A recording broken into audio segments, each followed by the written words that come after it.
Hi everyone, and thank you so much for clicking on my channel. It is another week of Foundation Friday, and today I have for you the Covergirl Clean Matte BB Cream. This is just a little travel size that I picked up for less than a couple bucks at Target, but they do have the full size, which is 1 ounce, and it retails for $6.99. Both the travel size and the full size are just squeeze tube bottles, which I kind of like that kind of packaging personally because it ensures that you get all of the product out, and when you're kind of running low you can just cut the top off and get every last drop out.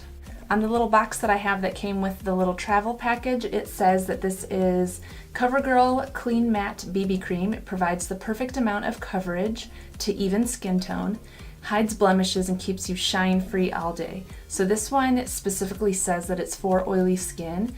It's oil-free, won't clog pores, suitable for sensitive skin, and lasts all day. It is a BB cream, not technically a foundation, and it says in its claims that it's designed just to even out skin tone and cover up blemishes. It's not designed to be full coverage or anything like that. Most BB creams and CC creams are designed to be a little bit more lightweight. I have the color 520 Light. I did look online and saw that there were 6 different shades. For a drugstore BB cream, 6 shades isn't terrible. It's certainly not ideal, but they do have one lighter than this, and I'm pretty fair skinned, so that's good. And they did kind of go all the way down to the deep range. I haven't actually seen the color, so I don't know exactly what they consider to be deep. As far as I can remember, I don't think I've ever tried a CoverGirl foundation or BB cream or CC cream or anything like that, so I really have no idea what to expect as far as their product line. If you'd like to see me review and demo the Covergirl Clean Matte BB Cream, then please keep on watching. I've already washed, moisturized, and primed my face. Today I used my L'Oreal Magic Lumi Primer. Since the BB cream does say that it is a matte finish, sometimes I find that drugstore matte foundations can just be a little drying, so I wanted to use more of a luminous primer today. The packaging doesn't give any indications on how much to use or how to apply it, so I'm just going to apply it the way that I would normally apply my foundations. So I'm just going to put a little bit on the back of my hand here. It's definitely a thicker formula. It is kind of moving a little bit down the back of my hand, but very slowly. So I'm just going to apply half of my face with a brush, the other half with a sponge as usual.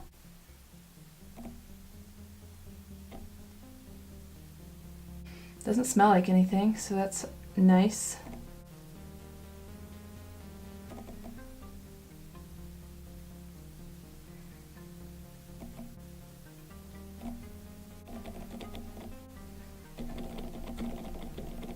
The color doesn't seem too off. It's maybe just a pinch too warm for me.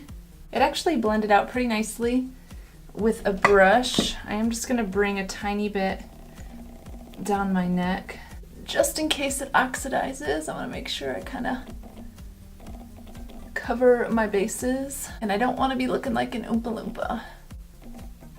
I'm actually just using what's left over on the back of my hand for this side because I didn't use that full amount on that side. It's nice when you don't have to use a ton of product. And this is super affordable anyway.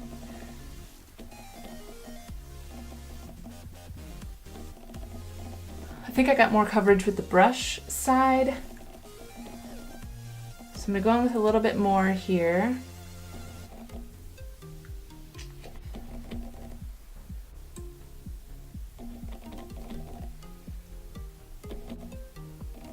So everything's looking pretty good right now. Looks really smooth.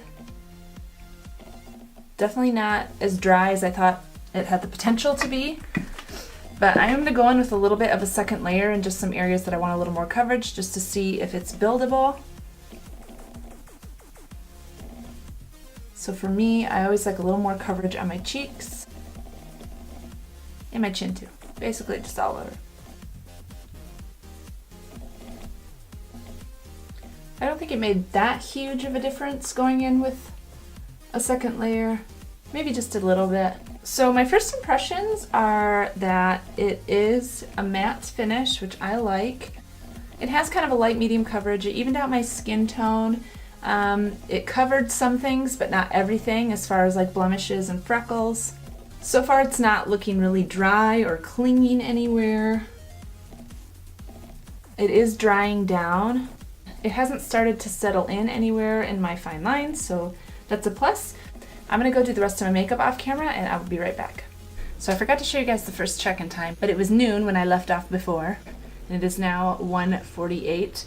So I filmed a bunch of other things before I was able to come back and do this update for you guys. This foundation has been on now for almost 2 hours, and everything is still looking really good.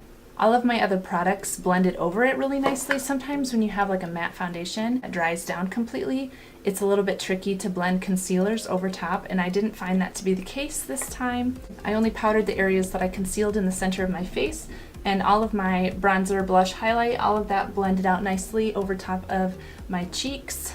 It hasn't settled in anywhere yet. I'm really hopeful that it's not going to, because usually foundations have started to settle in at this point. So far, I'm pretty impressed with everything. It's looking great.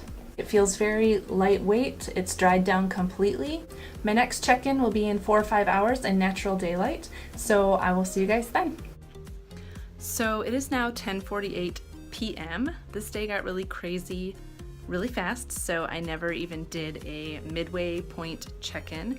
So this foundation has been on now for 10 hours, and I am super impressed. I mean, for being like a drugstore BB cream, I did not expect it to hold up as well as it has. It's rubbed off just a tiny bit on the side of my nose here, but other than that, it has stayed put everywhere else on my face.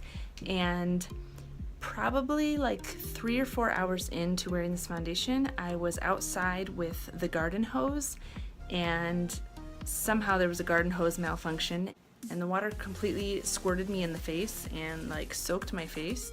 And I was like, oh great, this is probably all ruined, but I just came in and very gently blotted my face dry with a towel, and nothing had moved at all. Nothing came off. It basically is completely waterproof, which was not one of the claims, so that was super nice. It has settled just a tiny bit in my smile lines, but not nearly as bad as what I usually get with foundations. And it has settled just a tiny bit in my expression lines as well, but again, like, not nearly as bad as it usually does. My forehead is looking a little bit shiny, but after 10 hours, like, this is nothing compared to what it sometimes is. This did keep me pretty matte. My bronzer has faded a little bit, not a lot. It's still there. My highlighter is still there. Blush is pretty much gone. I don't know, it just hasn't really gone patchy anywhere besides this one spot, so I don't know if I don't know what I did to that spot. Other than that, it hasn't gone patchy anywhere. It's not cakey at all. I'm super impressed with this little thing that I just picked up off of an end cap at Target, literally like less than $2. Was not expecting it to be this good. This is marketed for oily skin, so that might be something that if you have oily skin, you want to try out. If you're looking for something really lightweight for summertime, I have to say this Covergirl Clean Matte BB cream has far exceeded my expectations, and I am definitely going to wear this again. Thank you so much for hanging out with me today. I'll have all of the information about this product linked below, as well as everything else that I'm wearing on my face. If you liked this video, don't forget to give it a thumbs up and subscribe to my channel. I love you guys so much, and I hope you have a fantastic day. Bye-bye.